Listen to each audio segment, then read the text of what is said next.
Susan Powell went missing on December 6th, 2009.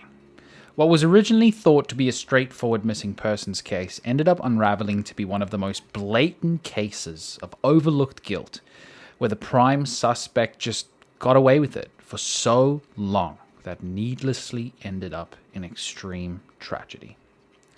Susan married a man called Joshua Powell, a strange man who came from a family of LDS, the Church of the Latter-day Saints. His father, a man called Stephen, would end up playing a huge role in this crime. Stephen was an absolute pervert who pulled away from the church and showed odd behaviors, like showing his two sons, Joshua and Michael, pornography at a really young age. This led to Joshua exhibiting strange behaviors, like threatening his mother with a butcher's knife, trying to take his own life, and torturing his sister's gerbils. He first gets married to a woman called Catherine, but almost immediately becomes incredibly possessive over her. He bans her from seeing her family at all, and she eventually just goes on a vacation and then breaks up with him over the phone out of fear. He then meets Susan Cox Powell.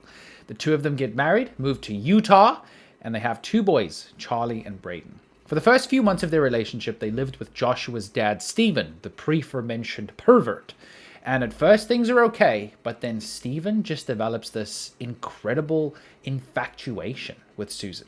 He did some very creepy things. Listen to this. So he would do things like follow her around the house with the camcorder. He used a small mirror to spy on her while she used the bathroom.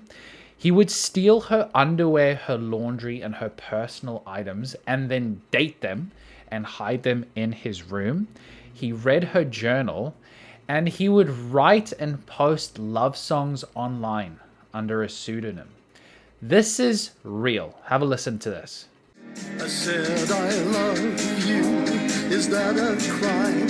And what if I said to you one more time, I love you, so put me in jail. I said I love you, I couldn't help it, and you were mistaken if you thought I'd shelved it. I love you, so cough up my mail. Made my eyes pop out of their sockets. You could empty all my pockets. This flirtation isn't rocket science. He had hundreds, if not thousands, of hours of Susan just doing things. He was an absolute voyeur who followed her around all the time with this camcorder, and he would kind of convince himself that she was in love with him too, based off of the way that she spoke to him or the things that she would wear around the house. This kind of got progressively worse, and he started getting more and more creepy towards her, and it all came to a head in 2003, when Stephen, while driving Susan to her parents' home, confesses his love for his son's wife. He recorded the whole thing accidentally as well. What you're about to hear is the actual recording. Listen to this.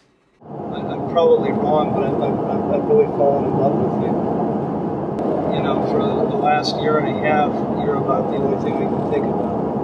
And I don't know where it began. It probably began when you were living with me and you come into my office and, you know, let me feel your legs smooth, relaxed, whatever, and then it just went from one thing to another. And you know, that experience on the couch, on your couch in Yakima 6 months ago was just, I know that, it was a massage, right? But you know, just being with you for 2 hours and holding you, and maybe I'm getting the wrong signals from you. Maybe I'm interpreting something that I shouldn't be interpreting.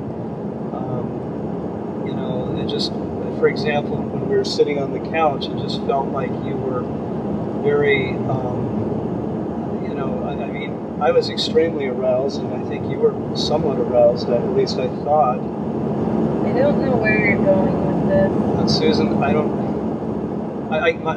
tell you what I'm. I'm married to your son, and I should just be the daughter-in-law. I know. Which puts me a step beneath your own children.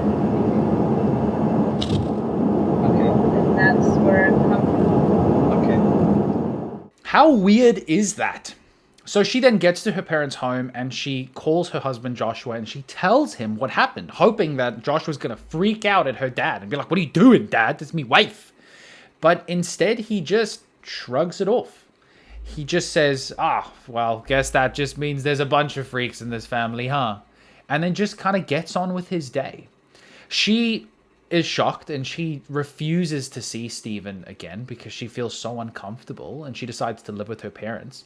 And she begs her husband, Joshua, she begs him, "Please, I don't ever want to see him again. I don't want the kids close to him. He makes me feel really uncomfortable. There's something wrong with that man." And Joshua just doesn't listen. He just puts her down as being dramatic and goes, "Fine, you don't want to see him, you don't have to, but I'm still going to go and see him, and I'm still going to take the kids." And that's exactly what he did. As you can imagine, obviously, their marriage, because of things like this, just slowly fell more and more apart.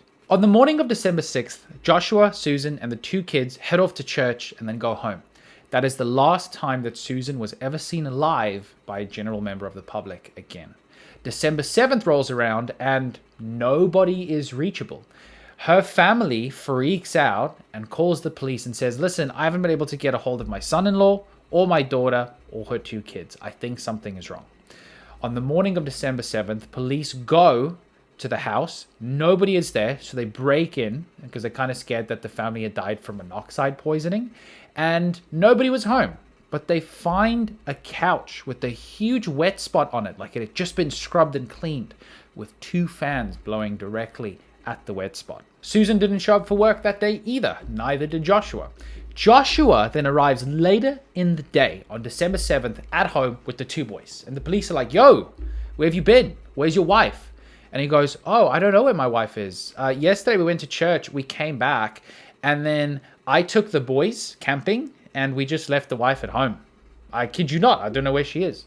And the police go, "Oh, you went camping?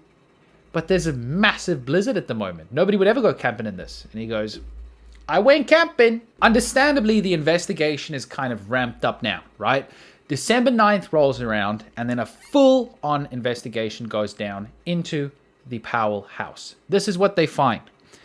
Investigators find traces of Susan's blood on the floor, life insurance policies on Susan's well-being for the tune of $1.5 million, and a handwritten letter from Susan herself expressing fear for her life.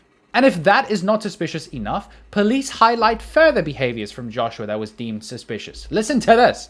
He liquidated his wife's retirement accounts, cancelled her regularly scheduled chiropractic sessions, and withdrew his children from daycare.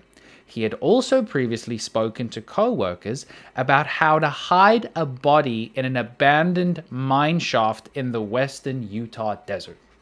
I mean, I don't know about you, but that don't sound like no office talk to me. Police then question the kids. Charlie, one of the children, says the following. They did in fact go camping. All of them went, but mommy never came back. He also drew a photo of a van with 3 people in it and told the carers mommy was in the trunk. But police still felt that they didn't have enough to go off of. Like, this blows my mind. A website called susanpowell.org pops up. And originally it looks like it's this beautiful celebration of life to talk about how amazing Susan is and all the wonderful things that she's done. But very quickly it shifts to be this character smearing platform where random people are commenting and talking about how Susan had mental problems and she was having an affair and she had met this guy called Stephen Kosher and had run away with him to Brazil. It was obviously just manipulated and created and used by the Powell family to try and throw police off the scent. This is an example and an archive of the website. I will link the actual archive in the description. Police then focus on Stephen because of his obsession with his son's wife. They find 4,500 different images and videos of Susan. Some of them like really invasive close-ups that he just happened to catch. Michael, Stephen's other son, then faces scrutiny himself because he sold his car, a Ford Taurus, to a wrecking yard like the day after Susan's disappearance. I mean, that's not suspicious. They then get a cadaver dog to do a bit of a sniff on the car, and it was determined that there was a body in that car at some point. They tried to do DNA tests, but it was inconclusive. Tons of investigations are going around, and Stephen is interviewed by police where he spins the story and he goes, "No way, Susan was in love with me. She had mental problems. I can guarantee you that she packed up and ran away with somebody else." They obviously do more investigations on Stephen because of these weird statements that he keeps on saying, and eventually they find CP on his computer. Eventually, judges intervene because Joshua is still living with his dad. Judges come and they go, "Yo, Joshua, your dad's just been caught with CP. We can't have you and the kids live there. Like these are underage kids. You have to move out or we're going to take the kids away." And then Joshua goes, "Oh, okay, no problem. Yeah, I'll totally move out. That's all good." And then he pays for a rental property, but doesn't move out. He still lives with his dad while his dad is being investigated for this. And he was just fine and content with having his 2 kids with that pervert. Eventually, Stephen is then found guilty of voyeurism and CP possession, and he is then jailed. And then, on the 5th of February 2012, the unthinkable happens. Charlie and Braden were given to Susan's parents to take care of for a little bit while all these investigations were going on. There were still supervised visits, and the boys were taken from their grandparents' house to a supervised visit at Joshua's house by a woman called Elizabeth Hall. She was one of the social workers. When she arrives, she has the 2 kids, and she takes the 2 kids to the front door. Joshua opens the door, grabs the 2 boys, pulls them inside, and goes, "Come on, boys, I've got a surprise for you," and then slams the door in Elizabeth's face. Elizabeth tries to get in, but she's being ignored. She steps back and she starts calling 911, asking an officer to come and assist her to get in there. Minutes after she finishes the phone call, the house explodes, killing everyone inside. The boys were found with severe chopping injuries on their heads and their bodies. Joshua Powell had killed himself and his 2 boys in a murder-suicide. Michael Powell, the brother of Joshua, commits suicide himself the next year by jumping off of a parking garage. Stephen, the father, is released from jail in 2017, and he dies the following year from natural causes. To this day, Susan Powell remains a missing person.